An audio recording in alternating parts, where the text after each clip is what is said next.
रायगड जिल्ह्यातील काम आणि तालुक्यातील चालू घडामोडी बबन शेलार टॉप। मुंबई गोवा महामार्गावर पोलादपूर हद्दीत बुधवारी रात्री 10:30च्या दरम्यान मुंबईच्या दिशेकडून चिपळूणकडे जाणाऱ्या टाटा कंपनीच्या ट्रकला संशयावरून वन उपज नाक्यावर अडविण्यात आले। यावेळी वनपाल आणि वनरक्षक यांनी ट्रकची तपासणी केली। ट्रकमध्ये खैर जातीच्या झाडाचे 201 तुकडे आढळून आले। हा विनापरवाना 4573 घनमीटर खैराचा मुद्देमाल जप्त करण्यात आला। ट्रकसह जप्त करण्यात आलेल्या मालाची किंमत 7,01,000 इतकी आहे। यावेळी ट्रक बरोबर असणाऱ्या 2 इसमांना ताब्यात घेण्यात आले।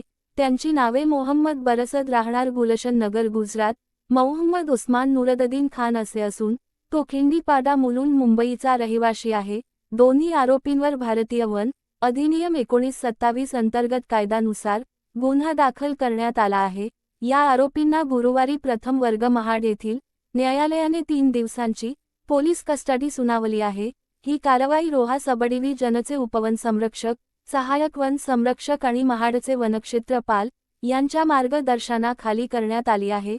नवनवीन बातम्या बघण्यासाठी बबन शेलार टॉप शो चॅनलला सबस्क्राईब करा व लाईक करा आणि शेअर करा।